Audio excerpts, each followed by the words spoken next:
Hello everyone, I am Tacit and today I'm going to be going over how to farm rubies in Hyrule Warriors Age of Calamity. So I've been min-maxing and grinding this game like crazy because it has been so much fun.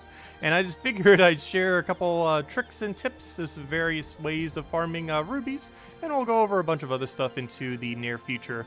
But rupees, of course, the main currency of pretty much any Zelda game, and it's used primarily in this game to upgrade your weapons as well as for shops, and who knows what when it gets to the full version of the game. As far as currently, there are 4 shops in Blacksmith being over here, the one shop with the really annoying beetles being over there, the normal standard shop that's always open over there, shop at the bottom over there, and the shop all the way over to the left, and there'll probably be plenty more in the main version. One thing to note about shops, which can help you farm rubies as well, even though this isn't the primary way of going over during this video. However, you'll notice on every single shop, other than the main shop that's always open, there's a star on a given resource. This shop right here is actually particularly useful, the one that's called the Outskirts Stable, mainly because this one has a extra bonus for selling monster parts. So for example, let's say, what do we have a lot of right now? So this Moblin Fang right here, you can see he buys it for 30, but if we go to any shop, like let's say the standard shop right over here, he'll buy it for much less than that. As you can see, there's no star next to the monster part, and he will only give us 12, so we're getting more than double the amount for simply selling it over to this other shop. So we'll do exactly just that, as this is one of the ones that you do get quite a bit of excess of as you are farming them. So let's just go. There's also a one-click sell all, or you could manually go up to whatever number. That's a little bit annoying going up to a really specific number, so if you tends to be a resource you get a lot of, it's just better just selling it all out immediately. And you can just kind of do stuff like that, and boom, you get the basically double, like 2.5 times or somewhere around there as far as the extra amount. So definitely worth considering. This guy in general also seems to have some pretty decent stuff. We don't know currently what most of these resources will be used for, but these look particularly useful. And I'm not sure exactly what they were used for in Breath of the Wild, as I have actually not played Breath of the Wild or the previous Hyrule Warriors game, but they seem pretty important, so we will go and get a bunch of them, as there isn't too many things to use rupees on, so might as well stock up on some of the rarer material. But anyways, let's get into the main thing that we're here for, of course, today, and that is to farm rupees at ridiculously high rates.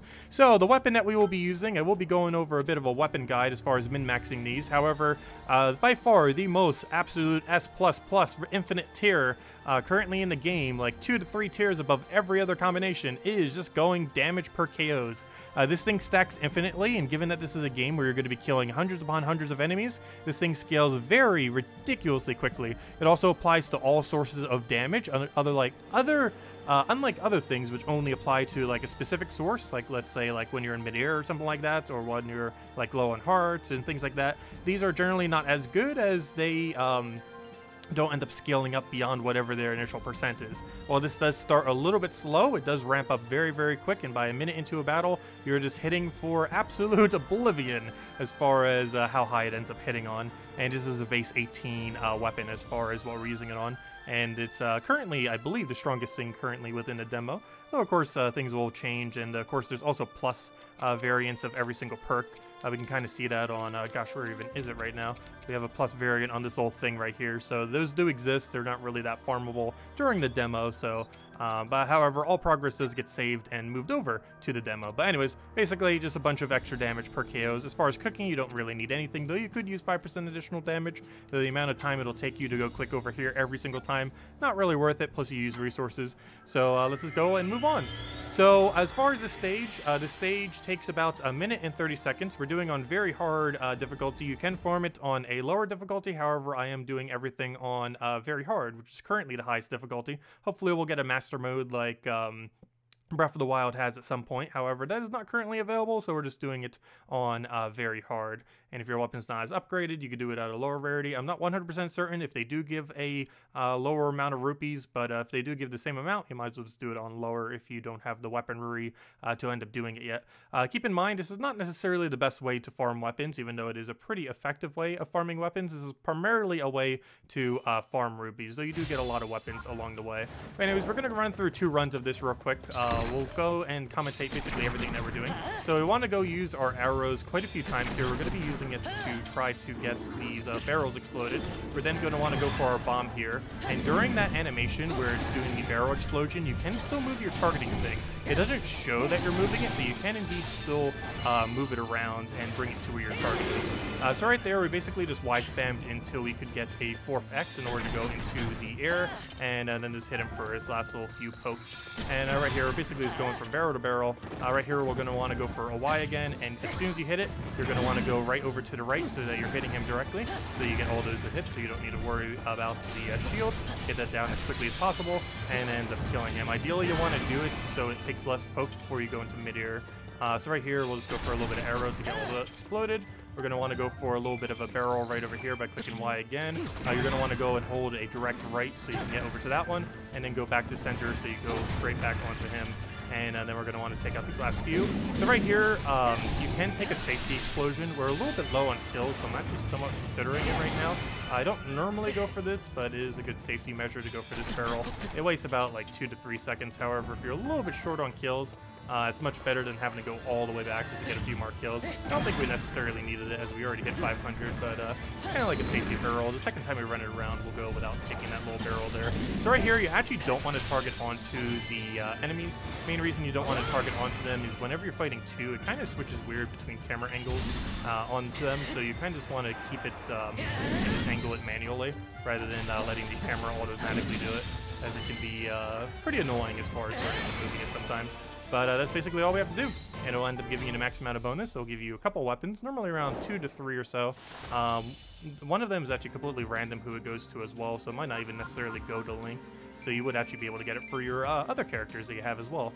And you also get a bunch of monster parts during that, and hey, we actually did get 3 for Link that time around. One of them being that really good KO weapon, so that's kind of convenient. But all these monster parts, just go and wait until you find that guy. He isn't always there as far as the shop cycle is concerned, but whenever he is around, that little monster bonus, really good for selling all these parts that you end up getting from all of your battles, as they give a lot of excess rupees. He's actually somewhat rare though. He's not like always there. Like right now we have a different shop over there. We can click L to kind of see what we have around, and can quickly see that, yeah, he's not around. But anyways, let's go back into it. Just kind of run another round just to run it very quickly, and just kind of show it again. Hopefully we won't need that little extra barrel poke in order to get it down. We'll see how it goes. But that's basically all you have to do. Rinse, repeat. Keep getting rupees. You get monster parts, which you can go sell for pretty good value. Just make sure you sell it at the guy who you get like about 2.5 times the value from, as obviously if you're going to be selling it, that's the place you want to be selling it at. So it will greatly increase the amount of rupees that you end up getting.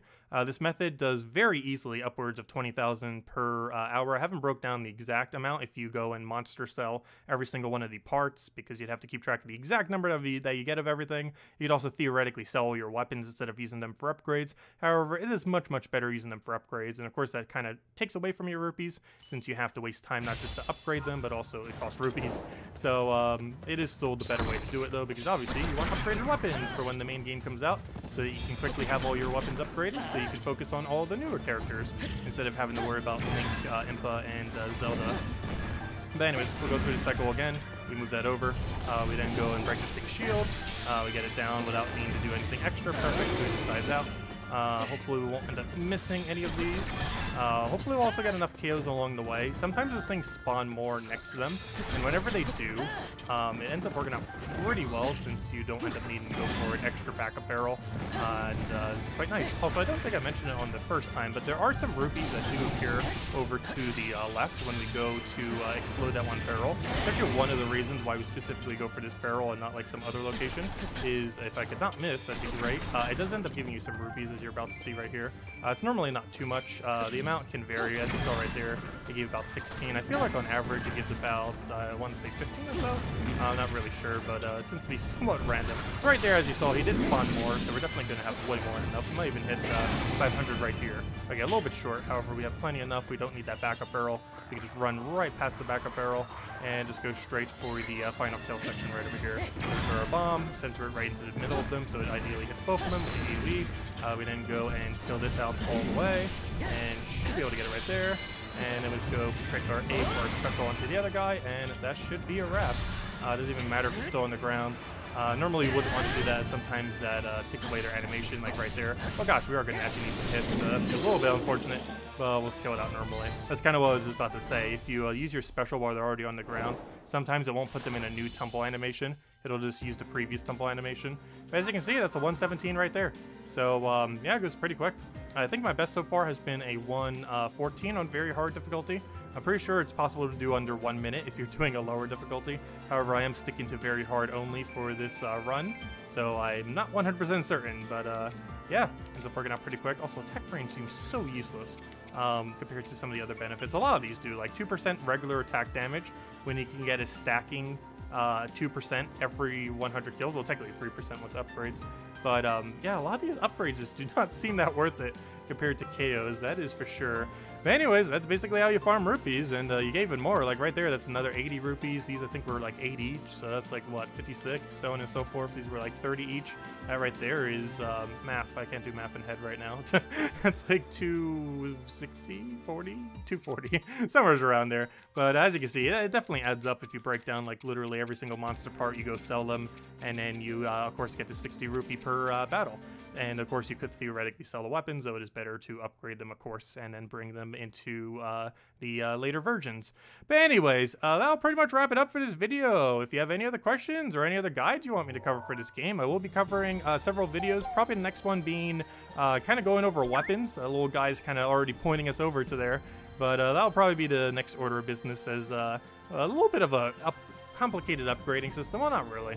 But there are a few builds that are pretty decent. However, the KO build is just so potent. They almost don't need most of the other ones, but there's still a few other viable ones out there. Anyways, guys, I'll wrap it up for this video. Feel free to leave a like, feel free to subscribe, and I will catch you guys later. Goodbye, everyone.